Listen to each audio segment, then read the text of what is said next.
നമസ്കാരം. RSS മേധാവി Mohan ഭാഗവതിന് supreme കോടതി അഭിഭാഷകൻ പ്രശാന്ത് പത്മനാഭൻ എഴുതിയ തുറന്ന കത്ത് ശ്രദ്ധേയമാവുകയാണ്.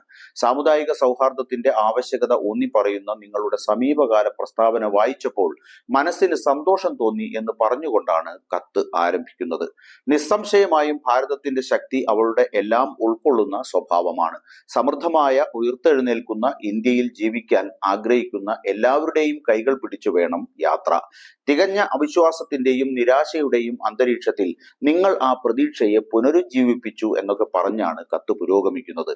നിങ്ങൾ ശരിയായി ചൂണ്ടിക്കാണിച്ചതുപോലെ ഓരോ പൗരനും തുല്യരാണെങ്കിൽ ഭൂമിയിലെ ഏറ്റവും ജനസംഖ്യയുള്ള രാജ്യത്ത് ജനസംഖ്യ വർദ്ധിപ്പിക്കുന്നതിനു പകരം ഓരോരുത്തരെയും ശാക്തീകരിക്കുക എന്നതാണ് അടിയന്തര ആവശ്യം.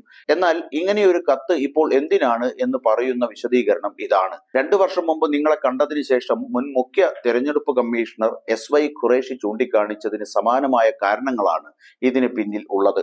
പാർശ്വവൽക്കരിക്കപ്പെട്ടവർക്കും പൊതുവെ മുസ്ലിങ്ങൾക്കും പ്രത്യേകിച്ചും അനുഭവിക്കേണ്ടി വരുന്ന അരക്ഷിതാവസ്ഥയാണ് പ്രധാന പ്രശ്നം. സ്വന്തം വിശ്വാസവും സംസ്കാരവും ഹിന്ദുത്വ രാഷ്ട്രീയത്തിന്റെ കടുത്ത വക്താക്കൾ സൃഷ്ടിച്ച വെറുപ്പിന്റെ അന്തരീക്ഷവുമൊക്കെ ഖുറേഷി താങ്കളുമായി പങ്കുവച്ചിരുന്നു. ഖുറേഷി താങ്കളുടെ ഉറപ്പുകളെ കുറിച്ച് ഇപ്രകാരം പിന്നീട് എഴുതിയിരുന്നു: ഹിന്ദുത്വ എന്നത് എല്ലാ സമുദായങ്ങൾക്കും തുല്യമായ ഇടമുള്ള ഒരു സങ്കല്പമാണ്. എല്ലാ സമുദായങ്ങളും ഒന്നിച്ചിരിക്കുമ്പോൾ മാത്രമേ രാജ്യത്തിന് പുരോഗതി ഉണ്ടാകൂ. ഇന്ത്യൻ ഭരണഘടന പവിത്രമാണ് എന്നൊക്കെയാണ് അന്ന് താങ്കൾ പറഞ്ഞിരുന്നത്. എന്നാൽ എല്ലാ പള്ളികളിലും ശിവലിംഗം തിരയേണ്ടതില്ല എന്ന താങ്കളുടെ ഉപദേശത്തിന് വിരുദ്ധമായി ഭൂതകാലത്തെ അപകീർത്തിപ്പെടുത്താനുള്ള ശ്രമങ്ങൾ രാജ്യത്തുടനീളം നടന്നു വരികയാണ്. അടുത്തിടെ വരെ അക്കാര്യത്തിൽ സുപ്രീം കോടതിയിൽ വരെ സിവിൽ കേസുകൾ നടത്തി. ഒടുവിൽ താൽക്കാലികമായി നിർത്തുക എന്ന ഉത്തരവ് ഒടുവിൽ സുപ്രീം കോടതിക്ക് തന്നെ ഇറക്കേണ്ടി വന്നു.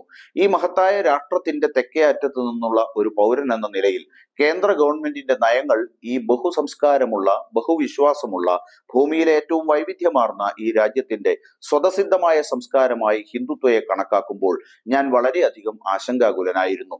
വിശ്വാസത്തെ അടിസ്ഥാനമാക്കിയുള്ള പൗരത്വത്തിനും വ്യത്യസ്തമായ പരിഗണന നൽകുന്ന പൗരത്വ ഭേദഗതി നിയമം 2019 നടപ്പിലാക്കുന്നത് ആശങ്ക ഒന്നുകൂടി വർദ്ധിപ്പിച്ചു. മതേതര ഇന്ത്യയുടെ പ്രധാനമന്ത്രി അയോധ്യയിൽ ഒരു ഹിന്ദു ക്ഷേത്രത്തിന് അടിത്തറയിട്ടു. അതിനുശേഷം പ്രധാനമന്ത്രി ഉദ്ഘാടനം ചെയ്യുന്നു. പുതിയ പാർലമെന്റ് മന്ദിരത്തിന്റെ ഉദ്ഘാടനത്തിന്, അതും 2023 മെയ് 28-ന് VD സവർക്കറുടെ ജന്മദിനത്തിൽ മതപരമായ ശ്ലോകങ്ങൾ ചൊല്ലൽ നടത്തിയാണ് നിർവഹിക്കപ്പെട്ടത്. പ്രധാനമന്ത്രിയുടെ തെരഞ്ഞെടുപ്പ് പ്രസംഗങ്ങളിൽ മുസ്ലിം സമുദായത്തെക്കുറിച്ചുള്ള പരോക്ഷമായ പല പരാമർശങ്ങളും കടന്നുവന്നു. സ്വാമി വിവേകാനന്ദൻ വാദിച്ചതുപോലെ എല്ലാ വിശ്വാസങ്ങളുടെയും സ്വീകാര്യതയുടെ പാതയിൽ നിന്ന് ഇന്ത്യ തീർച്ചയായും തെറ്റിപ്പോയിരിക്കുന്നു എന്ന തോന്നൽ അത് എനിക്ക് നൽകി.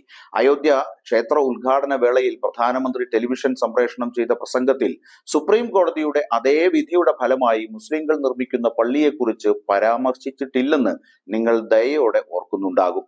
ഒരു സിറ്റിംഗ് ഹൈക്കോടതി ജഡ്ജി 2 സമുദായങ്ങളുടെ നന്മകളെയും തിന്മകളെയും കുറിച്ച് പ്രസംഗിച്ചതാണ് ജനാധിപത്യ സ്ഥാപനങ്ങളിലെയും അതിന്റെ നിഷ്പക്ഷതയിലെയും എന്റെ വിശ്വാസത്തിനേറ്റ അവസാനത്തെ പ്രഹരം. നിർഭാഗ്യവശാൽ നിങ്ങളോട് വലിയ ബഹുമാനമുള്ള ഉത്തർപ്രദേശ് മുഖ്യമന്ത്രി ആ പ്രസ്താവനയെ പിന്തുണച്ച് സംസാരിച്ചു. അവരുടെ വിശ്വാസങ്ങൾ നോക്കാതെ ഈ ഭൂമി എല്ലാവർക്കും അവകാശപ്പെട്ടതാണെന്ന സന്ദേശം പ്രചരിപ്പിക്കാൻ ഇപ്പോഴെങ്കിലും ഒരു തിരുത്തൽ അനിവാര്യമാണ്. ജസ്റ്റിസ് ശേഖർ കുമാർ യാദവിന് RSSുമായി അടുത്ത ബന്ധമുണ്ടായിരുന്നുവെന്നത് ഇപ്പോഴാണ് പൊതുവെ അറിഞ്ഞിരിക്കുന്നത്. ജസ്റ്റിസ് യാദവിന്റെ പ്രസംഗത്തിലെ ആഖ്യാനം തിരുത്താൻ നിങ്ങളുടെ എല്ലാ ധാർമ്മിക അധികാരവും പ്രയോഗിക്കാൻ കൂപ്പുകൈകളോടെ അപേക്ഷിക്കട്ടെ. ജസ്റ്റിസ് യാദവ് അവതരിപ്പിച്ച ആശയങ്ങളിലെ അടിസ്ഥാനപരമായ പിഴവുകൾ ഇപ്രകാരമാണ് എന്ന് വ്യക്തമാക്കുന്ന കത്ത് അവയോരോന്നും എണ്ണിപ്പറഞ്ഞു. ന്യൂനപക്ഷത്തിന്മേൽ നിലനിൽക്കുന്ന ഭൂരിപക്ഷത്തിന്റെ ഇച്ഛാശക്തി ഭരണഘടനാപരമായ ജനാധിപത്യ രാജ്യങ്ങളിൽ എവിടെയും അപകടകരമായ ഒരു നിർദ്ദേശമാണ്. ന്യൂനപക്ഷമായ ഹിന്ദുക്കൾ ബംഗ്ലാദേശിൽ ഈയിടെയായി ആശങ്കയിലാണ്. പാകിസ്ഥാനിലെയോ അഫ്ഗാനിസ്ഥാനിലെയോ ന്യൂനപക്ഷങ്ങളുടെ ദുരവസ്ഥ മറ്റെവിടെയെങ്കിലും അനുകരിക്കാൻ യോഗ്യമല്ല. സാമൂഹ്യ നീതി കൈവരിക്കുന്നതിനുള്ള സംസ്ഥാന നയത്തിന്റെ നിർദ്ദേശക തത്വമായി ഏകീകൃത സിവിൽ കോഡ് ഭരണഘടനയിൽ ഉൾപ്പെടുത്തിയിട്ടുണ്ട്. ഓരോ വ്യക്തിക്കും അവരുടെ വിശ്വാസം പരിഗണിക്കാതെ തുല്യനീതി എന്നത് ഭൂരിപക്ഷത്തിന്റെ ഇഷ്ടം ന്യൂനപക്ഷത്തിന്മേൽ അടിച്ചേൽപ്പിക്കുന്നതിൽ നിന്ന് തികച്ചും വ്യത്യസ്തമാണ്.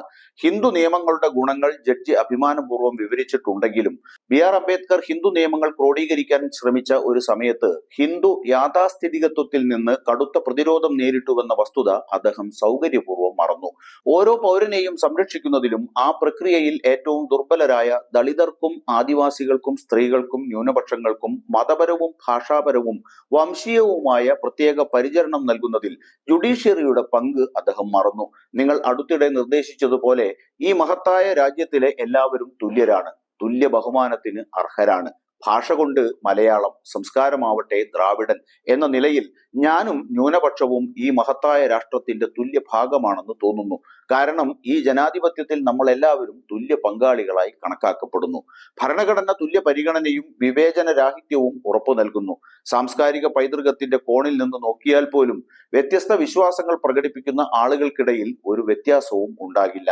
മറ്റാരെക്കാളും ഒട്ടും കുറഞ്ഞ ഹിന്ദുവല്ലാത്ത സ്വാമി വിവേകാനന്ദന്റെ കൂട്ടായ പ്രവർത്തനങ്ങളിൽ ആരോടും വെറുപ്പിന്റെ ഒരു വാക്കുപോലുമില്ല. ഈ മഹത്തായ രാഷ്ട്രത്തിൽ വളരെ ദരിദ്രയായപ്പോഴും ചങ്ങലയിൽ കിടന്നപ്പോഴും വിവേകാനന്ദന് അപാരമായ വിശ്വാസമുണ്ടായിരുന്നു. ഈ രാജ്യത്തെ ഹിന്ദു ഭൂരിപക്ഷവും ആ മൂല്യങ്ങൾ ഉൾക്കൊണ്ടിരുന്നെങ്കിൽ ആവർത്തിച്ചുള്ള വർഗീയ കലാപങ്ങൾ ഉണ്ടാകുമായിരുന്നില്ല.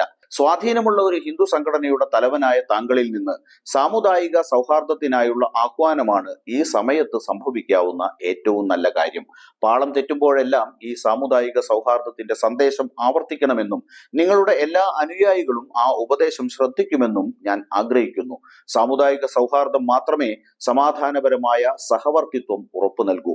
അത് ഉറപ്പു നൽകുന്നതിൽ സാംസ്കാരിക ഭൂരിപക്ഷമായതിനാൽ ഹിന്ദുവിന് കൂടുതൽ ഉത്തരവാദിത്വമുണ്ട് എന്ന് പറഞ്ഞുകൊണ്ടാണ് പ്രശാന്ത് പത്മനാഭന്റെ കത്ത് അവസാനിക്കുന്നത്.